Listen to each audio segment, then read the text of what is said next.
All done at the barn, and I got some pizza for our crew, and just a lot to unpack this morning. You know, I had messages from a lot of people. Some saying, Anthony, can you please go with this horse? Can you go with this horse? Can you go with this horse? I will be completely frank with everybody. I know you see a horse make a break, and you're like, oh my God, that like Zena Kemp. My Zena Kemp made another break. Can you please go with this horse? I'm going to go with Zena Kemp. I've gone with Zena Kemp. And I don't see any particular issues just yet. You have to understand, today was the first day, and you'll notice that none of the horses were wide open to the wire today. I told everybody when I went on the track, I don't want any of the horses emptied out. They can all go fast. We don't need to prove it today. We're going to go faster than 220, and I want to do it in an even keel. And what I mean by that is half in 10, last half in 5, last quarter in 32 seconds. None of that, you know, snap. And I do it all the time too. Now, I snap them hard for a quarter of a mile. But when you're already putting this kind of speed into them today, they don't need that sprint speed on the end of it. I just want to show them a little bit of speed in the most controlled, easygoing environment today. And it was the first time a lot of the horses had seen that type of speed. So a lot of them reacted in different ways. And Zena today, she, you know, if I'm going to be completely honest, now I'm just using her. There are a couple we're going to talk about in a minute. Zena looked a little bit pinchy right hind to me. Now I checked her all over afterwards. Obviously, what we found before with Zena was her knees were bothering her a little bit and her hind ankles. All four. Her knees and her hind ankles, all four were cold afterwards. So was it the fact that she just got shod? It could be a million different things, but I don't think it's anything serious with Zena. And I know it's unsightly when you see your horse make a break. You want to see that corrected. You want to see a big mile from your horse. But I would remind everybody, this is a huge transition for a lot of horses from April 1st right till June 1st almost. There's going to be a lot of ebb and flow. There's going to be a lot of flux in how the horses look. Some days they're going to look okay. Other days they're going to look great. And unfortunately, there are going to be days when they don't look so good. But I will tell you right now, I wasn't disappointed with anybody today. That's not true. There were a couple of horses I wish were doing a little more work. And I'm not going to name drop because I don't want to make anybody feel bad. But a horse like Joe J. Fotag, I expect a little bit more from her. I walked by her in the shed row. She's all dappled out. She looks like $1 million.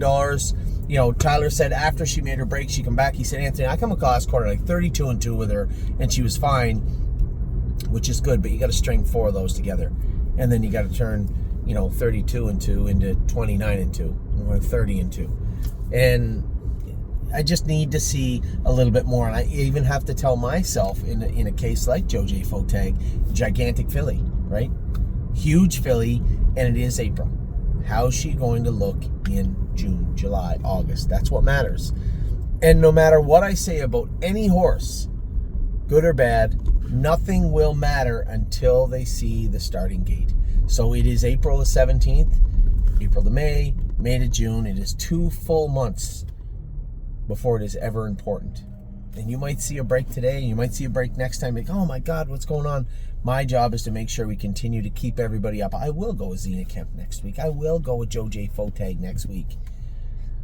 And any of the other horses that are concerning to me. But when I look at what I went with today, there were 6 spots for me to go with horses. And the 6 I picked were the 6 I felt I had to go with. And quite frankly, it's not lost on me also that of the 6, I believe 4 of them made breaks. So we're going to talk about that, any of the other breaks, what my take on all of them. And then later on, I'm going to give, I think it's worth doing, I like doing the top 10 list because it allows everybody a chance to feel good about their horses if their horses are doing good. And it also gives recognition to those horses that did well today. Today was a big day. Today was the first official day that virtually everybody beat 220.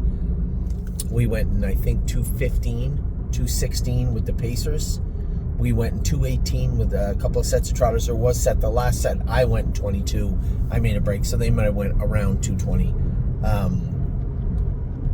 But again, we'll talk about, why don't I just start with those ones? Why don't we just start with the breakers? How's that? It's the easiest way to do it.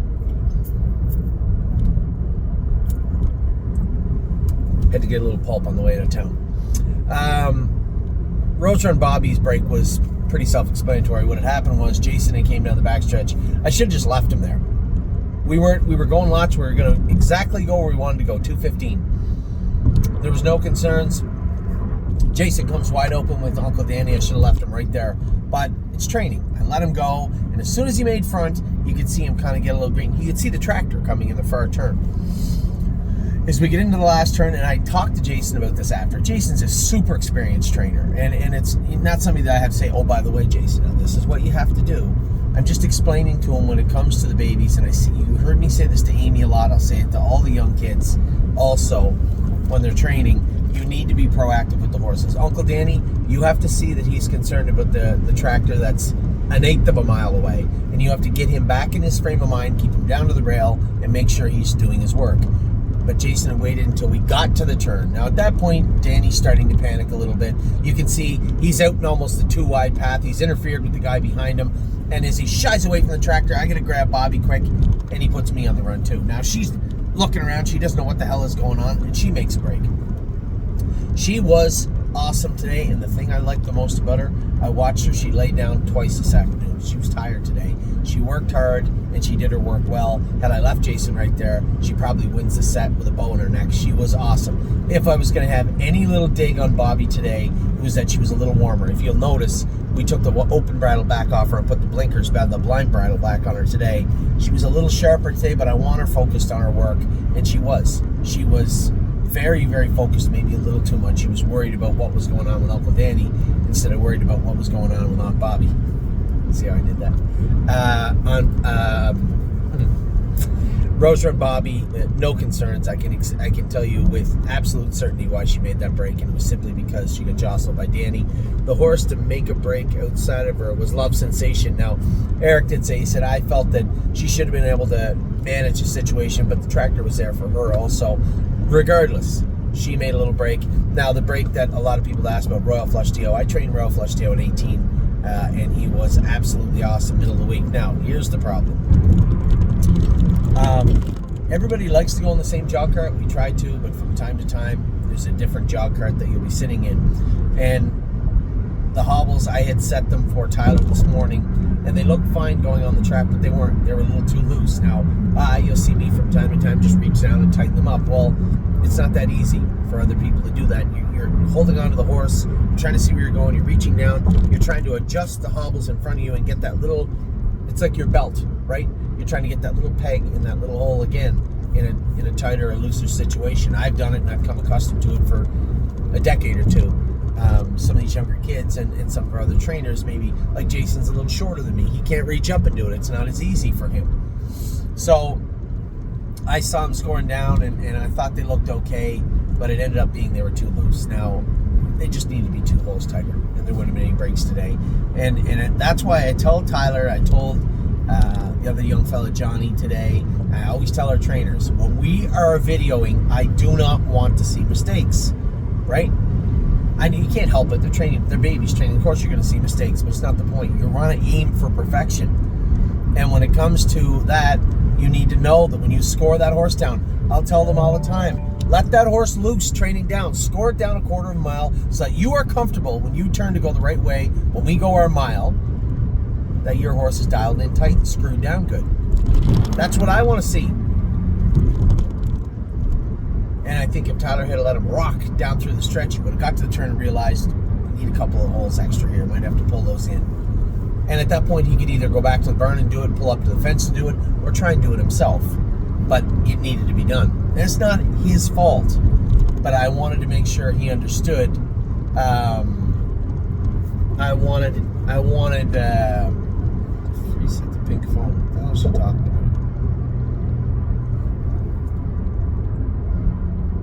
Ticketmaster code. I see what she's doing. Copy. Don't do this at home. There. The kids just need, and it's not just the kids, everybody has to understand, and I get a little agitated on training day because all you guys are waiting to watch your horses train. I don't want to see mistakes.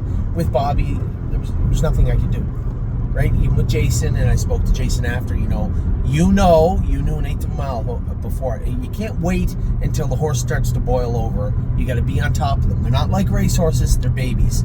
As soon as you see them, their ears flicker, you see them come back to you, they're looking at that tractor, something's bothering them. At that point, you have to get on the accelerator and say, hey, not wait for it to happen. You got to be proactive, not reactionary. You hear me say that all the time. It's nobody's fault. It's not the end of the world, but it's just food for thought with the babies. So Royal Flush Hanover, just Royal Flush DO, just needed the hobbles 2 holes tighter. Uncle Danny just needed to pay attention a little more. And Love Sensation got interfered with by Danny, as did I. Everybody else did their work well. Now, Emerald Tom, Johnny, come to me after and said, Anthony, I think he might need the hobbles. He said, when we really went to step on the accelerator, I feel him put a couple of steps in. That's just him hitting himself. That's why I didn't want to go a big last half and a big last quarter. It's a lot. By the way, I need you to go faster than you've ever gone before today, and I need you to go racehorse speed, quarters and eighths and halves. It's too much to ask today, and it's too hard on them. Again, it's April 17th. So 15, 16, 17, 18 was lots for the horses today, but I wanted to do it in a much more controlled setting. So I said to Johnny, I'm not saying he doesn't need the hobbles, but we're going to work on his transitions in the mile before we just throw the hobbles on him. The long toms, we've had a lot of them, and a lot of them don't need the hobbles, right? They'll go through stages where they need them, they don't need them, they don't. By the time you get them to track, more times than not, they don't. So I'm less apt to just throw them on him today. And I'm not saying that Johnny's wrong. He may wear them in a week or so. Maybe I'll go with him next week and say, you know what, Johnny, you're right. Let's just throw the hoops on him. But for today, I'm just not that worried about it. Tomboy Strong was excellent for a number of reasons. One, she's the best trotting filly in the barn right now. Bobby will give her a run for her money speed-wise, but Tomboy Strong is so smart.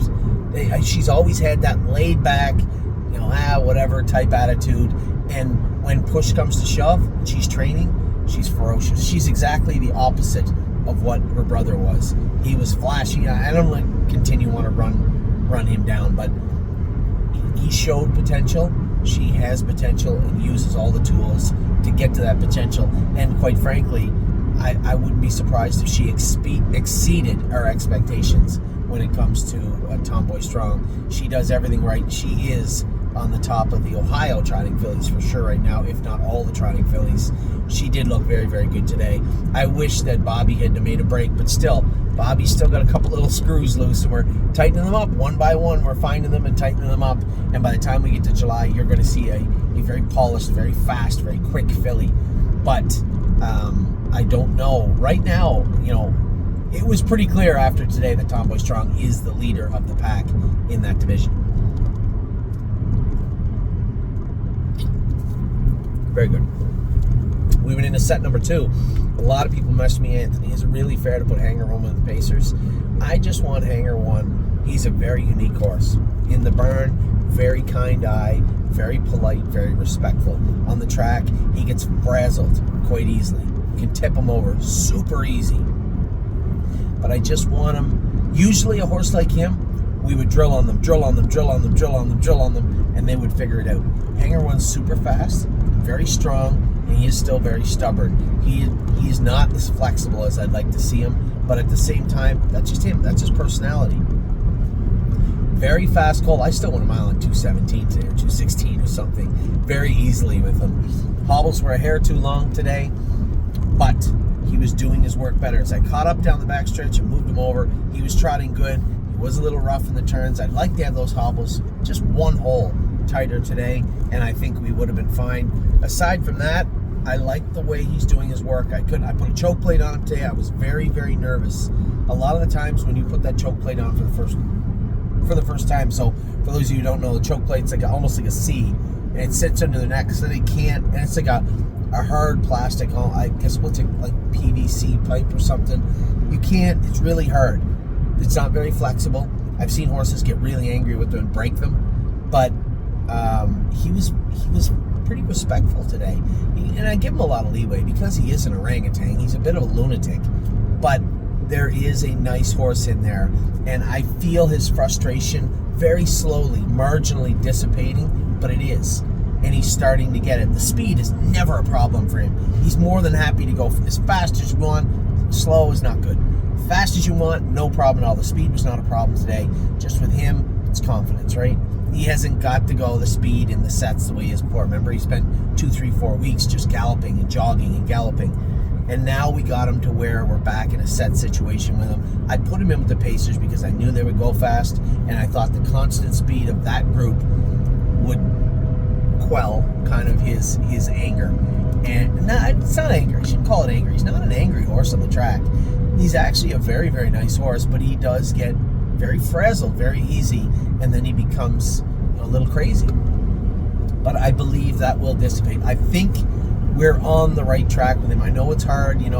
Everybody wants to have that paint by numbers champion. You just, oh my God, they were great from day one. Just such a treat to break and such a beautiful horse to train down. That would be awesome. That is not him. We are going to reflect upon the early days of Hangar One and hopefully just kind of snicker and say, geez, it's hard to believe that horse was that horse. And that is what I want, in a positive way. And that is what I want to see with Hangar One. And I think just when I see him in the barn, he's just such a kind horse. I believe, and I've said this before, you can go back and watch a million videos. I've been right sometimes. I feel I've been wrong more than I've been right in regards to liking horses like this, because I do like a challenge and I do like cheering for somewhat of an underdog. He's not really an underdog. His brother was a world champion, I believe, and raced in all the big races. And they say he was crazy too when he was a baby. So we do have, he's a mirror image of his crazy brother. Hopefully he makes all the money and goes as fast as his brother did, but that will be up to him. I think he's not cheap speed. You hear me say that sometimes? He's not that. He's got too smart of an eye on him to be that type of horse. So I'm hopeful that we can get him squared away, and it's not going to be polished. It's not going to be, it's not going to be average run-of-the-mill. It's going to be jagged. It's going to be ugly until it's not anymore, and I believe that's how it's going to be with Hangar One. And I just have to bite my lip, go in there. He ate all his lunch, he ate all his hay, he's got his head over the gate with his ears up. He's a nice horse, and I just have to look at him and just say, hey, whatever it takes, bud, we're gonna work with you till we get it right. Now for the other horses, Millie Girl, again, Jason was a bit of a menace this morning, interfered with Millie Girl. Sweet Lake, he said, get all out of gear in the last turn, but again, you got to be on the gas going into the last turn and sit the bit in their mouth. You can't, when you're going those speeds for the first time, you can't just expect that you're going to push forward and they're going to drive away. You really got to have them on their toes and not let them drop back into neutral. And I think, I honestly, I didn't ask Jason. I don't think he knows either what went on with Sweet Lake. She just got out of gear for a step, come back a bit. And Amy said it really wasn't that bad, but it did bother Sweet Lake. You could see her, or it did bother Millie. You could see her kind of jostle herself and then just stop, make a break. She's never done that in her life, and there was no particular reason for it other than she was very concerned about what was going on ahead of her when she really shouldn't have been at all. Everybody else was great. My takeaway after watching the video, obviously, we know Perfect Thought can fly, and she was fantastic today again. But the most interest I had, again, Diosa Della Danza hit the strongest finish of the entire group, and Highest Honors was closing quick. These are horses, these are Ohio horses that we have high hopes for. Highest Honors looked very gritty today in defeat, but was closing hard on the end of it. And on the outside of him, Diosa Della Danza was even closing harder. I like all three of those horses are very, very nice. And in fact, Sweet Lake and Millie Girl, every pacer in that set is an absolute killer in my eyes. And Hangar One, as I said, I talked enough about him. I think we're going to be happy with every horse in that set come July. Third set, Amy, I told her she'd made a break. Either of us didn't have a great day, but Pretty Eyes and Lies. Here's the thing. We had a number of horses. We had two today, but we had a number of horses before. We kind of had them on that, what I would call that protocol, that knee protocol, where their knees were a little suspect. We just backed off with them for 2 weeks, and then you come back with them, train them easy, you train them easy. You don't want to hurt them, right?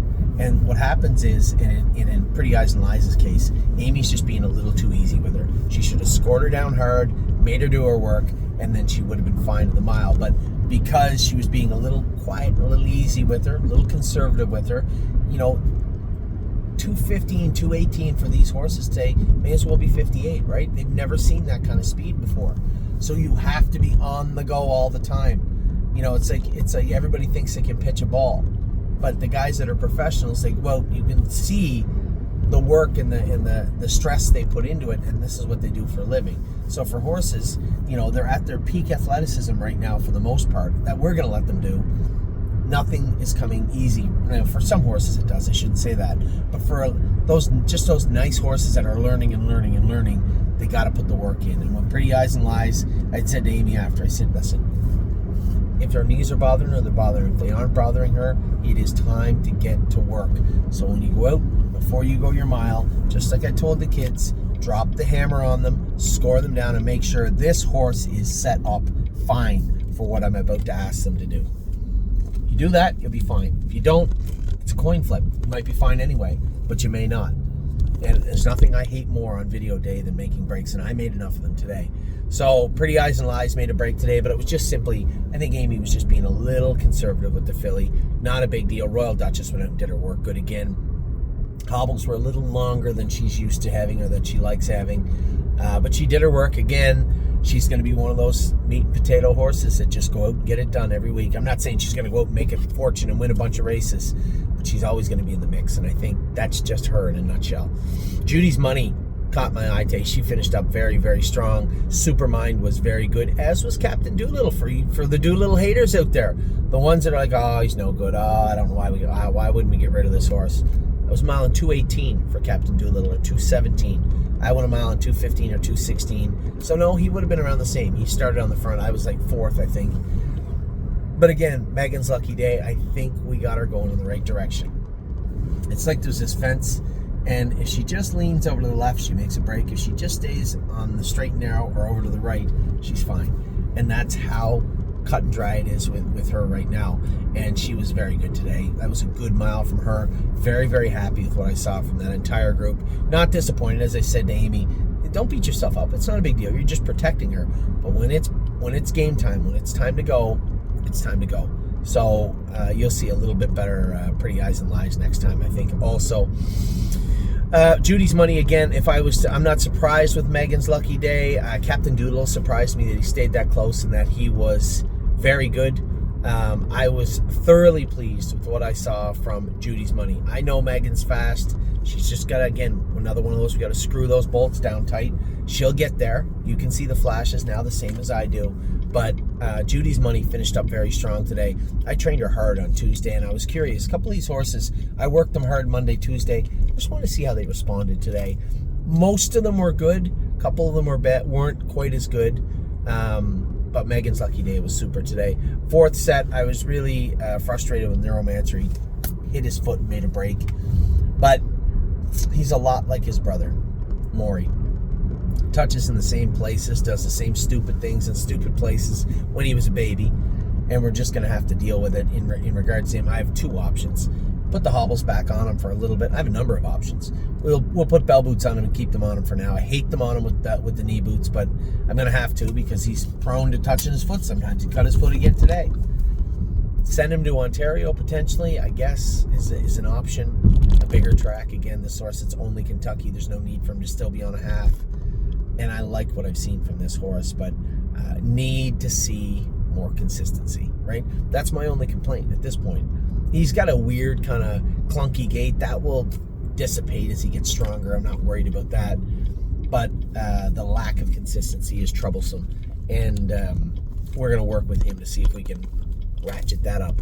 Capistrano Nights, I think, after reviewing all the evidence and witnesses, I think it was as much Jason's fault as a filly. He said, well, I just think her hobbles are too long. They're long. They are. He's right in that respect. I trained her with hobbles that were three holes longer in 2:22 on Tuesday. So maybe you could file her under, maybe that training on Tuesday took a little bit away from today. But I think Jason said he tapped her. You can't do that. Take the hood off her. Just kind of sit the bit in her mouth and chirp to her and she'll go forward. But if you catch her off guard, tap her, she's apt to explode. And that's what she did today. So I'm not necessarily blaming him because he's partly right. The hobbles are a little long on her, but I'm not moving them. They're staying right where they're at. I think the only thing we have to do is, well, we have to reassess also. I put a lighter hobble on her because I thought she could do better with a lighter hobble on, and I put the heavier ones on Leland. We can change those back or simply get her a little tiny bit heavier set. We can see I'm not that worried about any of the any of the equipment on her just yet. I'll go again with it this week, and then we'll make an honest, unbiased decision. Are we going to pull our hobbles up? Are we going to change them? Or are we not? But I'm not too worried about it. It's certainly not lameness. My Name is Sweeney was awesome, and so was Leland Hanover today. Now you're seeing both these horses start to come forward in a big way. That was, now, how much did I go? I can't say how much they went. I'm going to say 16, 17, which is lots for Leland Hanover, but he looked better to me today. The eye test, he passed the eye test. I thought he looked good. Eric thought he was really good too. My Name is Sweeney. He's been training really hard all winter and looks very, very good on the track. He's a Fearless Peter, finished up really strong behind them. And actually, AC/DC looked good today too. Little bit off the front end. Had to still go a mile in 2:19, 2:18, and looked very, very good doing it. So even he is improving. So out of that set, you're looking at Neuromancer, who is concerning the set, in the sense that I haven't seen enough consistency from him. But every other horse, I'm going to pitch Capistrano Knight's breaks, her break. I'm pretty sure I know what happened. And everybody else went very, very good in that set. Now, the fifth set, one of the most impressive miles of the day was Degas. That was impressive. You know, I could have mowed her in the last turn with Blue Rare, but I let Blue Rare idle up alongside. Remember, I told you I didn't want to see any, fast halves and quarters. I had no interest in seeing that today. I just wanted to show them some speed, and that's exactly what we showed them. But Degas fought in to beat a horse that I widely believe is probably one of the best horses we have. Now, Blue Rare on the right line a little bit today, but I didn't see any soreness or lameness. I will say this. I thought she was a little bit stiffer on her left hind, which leads me to believe she's taking weight from that right front. Dr. Latessa doesn't believe her knees are bothering her yet, but we just took the flip-flops off her. I believe she'll be a better horse all year long, for the whole calendar year, if they're off her. If she can go with them and stay sound with them, great. I'm going to add a Murphy blind on the inside of her for her running in a little bit. Probably put that snake cord back on her. That's the one thing, I guess my only dig on her today was she wasn't as relaxed as I remember her in the past. Now, I purposely have not gone with her in a while, but I felt that she did relax a little bit, and then when you asked her, it was game on. Well, today it was kind of game on the whole way. That's why you saw her not actually finish off and beat. Now, I could have went to the whip and chased her, and maybe she could have got up, but there was no need to do that today. I just took what I saw and said, well, I'm going to give her like an 8.5 or 9 out of 10 for her, knowing how good she was. But Degas was impressive. We were trotting. It wasn't like we were walking. We were still marching on the end of it. Degas, and then again, I told you about Cherry's girl. Jason had said she was improving the other day, and that was pretty evident again today. She got up the inside and beat me for second, and Perfection Hanover on the outside fourth was good. Like to see a little more out of him also, consistency-wise. Rico Tubbs was just in behind, and Jolene Hall made a break later, and Joel said, my buddy Joel there, and one of my partners on Jolene, he said, she just gets her legs going everywhere. Is she okay? Guys, she is 100% fine. And I got to watch myself too. When I say that, I don't mean to say that I'm lecturing you or reprimanding you, saying you don't know what you're talking about. That's not it at all. I'm just telling you my take on it. Jason wasn't disappointed with Jolene Hall. In fact, he said he thought maybe he chased her off her feet, which is possible. He may have. Jolene Hall's got a nice gait, but she likes to compete. She's got a good attitude, and I have zero concerns with Jolene Hall. We went out in the last set. I come out in the track now. They're getting ready to qualify, right? We're not on the TV. Steve's not up in the perch. So we're going by, like we're about to turn, and some guy's in there in the room. I say, "Excuse me, sir." He's 4 stories up, 3 stories up. He looks down at me. He's a little baffled that I'm trying to talk to him. I said, "Could you tell Steve that we have one more set?" I think he might have forgot about us. So he went back out, and Steve come back out. And by the time we started up, I saw that we were on TV. So let me unpack this set. Zena Kemp made a break. I told you I will go with her next week, but I don't foresee any issues with Zena Kemp. This is all just learning stuff. She's made breaks. It won't be the last break she makes. But the whole point of these little breaks today and these little changes we're going to make is that she doesn't make them in the summer. So I'll go with Zena next week. In New York was good. He just needs to work harder in the straightaways. What about the first quarter was in 35 seconds? He looked great. Stretching out. Here's where the problem starts. I backed him up to let everybody catch, and when I shifted him from 5th gear to 4th gear, I really had trouble getting him back up in there, right? That's no hobbles, and he touches himself much where the same place that Maury does in the straightaways. Right jack up high, up here on the top of the jack. That's where he'll get in, and actually a little lower in the shin also. So he has to learn to get away from that. We're going to tinker with his shoes to try and help him do that, but he has to push through also, because when you, as a horse, if he comes off the gas, that's when he really starts to hit. You need to want it, do it, and work hard at it. And it's not that in New York isn't. He's got a fantastic attitude. Better and better and better every week. I've been in 222 with him. Actually, he went 219 today, I think. No, they went slower. He went in 222 this week, but we just need to have the first quarter, the next 3 quarters look like that one, and he'll be just fine. And I think that's just muscle and work ethic, and he'll come. Steady Volo was good. We're just being very, very careful with this horse. His knees are a little suspect, so he's on that protocol too. We gave him a little time off. This was his first training trip back. He seemed fine afterwards. Dr. Latessa has got something for his knees called ProStride. We're going to do his knees with ProStride, and again, he'll miss another week or so. I don't want to miss him too much time, but I want to make sure he has time to heal. He's going through a massive growth spurt right now. His knees are still open. He stands off a little bit. Just be careful. So that's what we're going to do with Steady Volo. Joj Fotag was a little disappointing today. I can't believe that she looks that good, but still is trotting mediocrely. But she's coming. I have to continue to tell myself, I know you want her to be a better horse right now, but she's a big, gigantic filly. Why don't we just give her some time and let her become her own horse? These horses are going to be judged totally different after they see the starting gate and they qualify. Totally different conversation. And I'll wait to get too upset until then. Don't ask again. Better. Not making the gains that Cherry's girl is making right now, but better and coming forward. Head to no look fantastic. You know, this horse's feet have to bother him. He went out, come first over, and dummied us down the lane and looked very good. I thought that maybe he got beat by Steph's Hope. She was flying through the inside. Another horse. You want to talk about working with that protocol, working with the knees? This filly was quite sore on her knees. She looks fantastic today. Great job by Eric, and she looked very, very good.